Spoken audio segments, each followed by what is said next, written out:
বিসমিল্লাহির রহমানির রহিম। ধন্যবাদ স্যারকে, ধন্যবাদ মাননীয় মডারেটরকে আমার কথা বলার সুযোগ করে দেওয়ার জন্য। ঐতিহ্যবাহী শেখপাড়া হুকামানান দাখিল মাদ্রাসা কর্তৃক আজকের এই আয়োজিত বিতর্ক প্রতিযোগিতা অনুষ্ঠানে উপস্থিত আছেন সম্মানিত সভাপতি, সম্মানিত বিচারক মণ্ডলী এবং উপস্থিত আছেন আমার শ্রদ্ধেয় সকল শিক্ষক ও শিক্ষিকা এবং আরও উপস্থিত আছেন আমার বিপক্ষ দলের বন্ধুরা ও অত্র মাদ্রাসার শিক্ষার্থীবৃন্দু। সবাইকে আমার পক্ষ থেকে আন্তরিক শুভেচ্ছা ও সালাম। আসসালামু আলাইকুম। আজকের বিতর্কের বিষয়টি হচ্ছে সমন্বয়, গ্রামের জীবনই সুখের হয়। কোনো এক বিশেষ কারণে আমি দলের পক্ষে বলছি। মাননীয় মডার, শহরের চাকচিক হইতে চোখে লাগে কিন্তু তখন স্থায়ী। গ্রাম দেয় প্রকৃত শান্তি, প্রকৃত খাদ্য, প্রকৃত বন্ধন এবং প্রকৃত বাংলাদেশ। মাননীয় মডার, মানুষের প্রকৃতি অবস্থান হলো প্রকৃতির কুলে, আর প্রকৃতি কোথায়? অবশ্যই গ্রামে। মাননীয় মডার, প্রথমে বলি প্রাকৃতিক সৃষ্টি নিয়ে। আল্লাহ সৃষ্টি করেছেন প্রকৃতি ও মানুষ, আর সেই মানুষ প্রকৃতির ভারসাম্য নষ্ট করে শহর তৈরি করছে।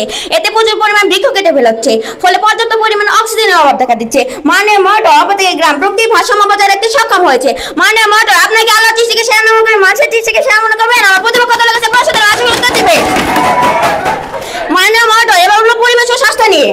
গ্রামের জীবনে মানুষ প্রকৃতির মাঝে বেড়ে ওঠে, শীতল বাতাস, খোলা মাঠ, সবুজ গাছপালা সবকিছু মিলে এক বিশুদ্ধ পরিবেশ তৈরি করে। মাননীয় মডার, শুদ্ধ বাতাস ও বিশুদ্ধ পানি যা মানুষের জীবনে সবচেয়ে জরুরি উপাদান, যা শহরে প্রায় নেই বলে চলে।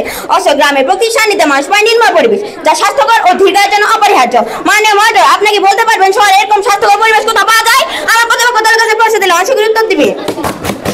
মাননীয় মডার, শহরে যেখানে বায়ু দূষণ, শব্দ দূষণ ও যানজট দিয়ে দিন শুরু হয়, সেখানে গ্রামের সূর্যের আলো আর পাখি কিচিরমিচির ডাকে দিন শুরু হয়। মাননীয় মডার, আপনি কি দূষিত পরিবেশকে সেরা মনে করেন? আমার প্রতিপক্ষ দলের কাছে প্রশ্ন দিলে আশা করি উত্তর দিবে। মাননীয় মডার, এবার হলো ফসল উৎপাদন নিয়ে। গ্রাম হলো দেশের প্রাণকেন্দ্র, এখানে উৎপাদিত হয় ধান, গম, শাকসবজি, যা শহরে মানুষ টাকা বিনিয়োগ করে। মাননীয় মডার, তাহলে প্রশ্ন আসে খাদ্য শস্যমুক্ত গ্রাম না হলে শহর কিভাবে টিকবে? আমার প্রতিপক্ষ দলের কাছে প্রশ্ন দিলাম, আশা করি উত্তর দিবে। মাননীয় মডার, এবার হলো প্রকৃতির সান্নিধ্য নিয়ে। শহরে মানুষ যান্ত্রিক জীবনে আটকে যায়, প্রতিদিন যানজটের যন্ত্রণা, দৌড়চাপ আর চাপের ভিতরে বেঁচে থাকা, সেটি কি মানুষের প্রকৃত জীবন? অবশ্য গ্রামের মানুষ প্রকৃতির সান্নিধ্যে শান্তিপূর্ণ পরিবেশে সহজ সরলভাবে জীবন উপভোগ করতে পারে। মাননীয় মডার, আপনি কি দেখাতে পারবেন শহরে কোনো মানুষ এরকম শান্তিপূর্ণ পরিবেশে সহজ সরলভাবে জীবন উপভোগ করতে পারে? আমার প্রতিপক্ষ দলের কাছে প্রশ্ন দিলে আশা করি উত্তর দিবে।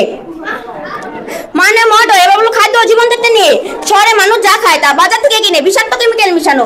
মাননীয় মডার, শহরে ফাস্টফুড ভিত্তিক জীবন আপনাকে আধুনিকতা দিবে কিন্তু স্বাস্থ্য দিবে না। মাননীয় মডার, অপরদিকে গ্রামের মানুষ যা খায় তা নিজের হাতে ফলায় এবং নির্ভেজাল। মাননীয় মডার, আপনি কি সত্যি বিশ্বাস করেন স্টাইলিশ খাবার সুস্থতার বিকল্প হতে পারে? আমার প্রতিপক্ষ দলের কাছে প্রশ্ন দিলে আশা করি উত্তর দিবে। মাননীয় মডার, এবার হলো মানসিক প্রশান্তি নিয়ে। চাকরি জীবনের ব্যস্ততা শেষে ছুটি পেলে মানুষ গ্রামে ফিরে যেতে চায়, সেখানেই খুঁজে পান মানসিক শান্তি, নিরাপত্তা, জীবনের সাথে। একজন শহরে মানুষ বছরের ছুটিতে গ্রামে কেন আসে? কারণ তার ভিতরে মানসিক শান্তির অভাব। মাননীয় মডার, শহর যদি এত আদর্শ হতো তাহলে বিশ্রামের জন্য গ্রামে কেন আসে? আমার প্রতিপক্ষ দলের কাছে প্রশ্ন দিলাম, আশা করি উত্তর দিবে। মাননীয় মডার, এবার হলো সম্পর্ক এবং মানবিকতা নিয়ে। গ্রামের মানুষ পরস্পরের খবর রাখে, বিপদে পাশে দাঁড়ায়। মাননীয় মডার, অপরদিকে শহরে পাশের ফ্ল্যাটে কে থাকে তা অনেকে জানে না। মাননীয় মডার, মানুষের জীবনে প্রযুক্তি দরকার কিন্তু তার চেয়ে বেশি দরকার সম্পর্ক, অনুভব, সহযোগিতা। মাননীয় মডার, প্রযুক্তির পিছনে ছুটে যদি মানবতা হারিয়ে যায় সেটি কি উন্নতি নাকি ক্ষয়? আমার প্রতিপক্ষ দলের কাছে প্রশ্ন দিলাম, আশা করি উত্তর দিবে। মাননীয় মডার, আমার প্রতিপক্ষ দলের প্রথম বক্তা একটু আগে বলে গেল বিনোদন নিয়ে।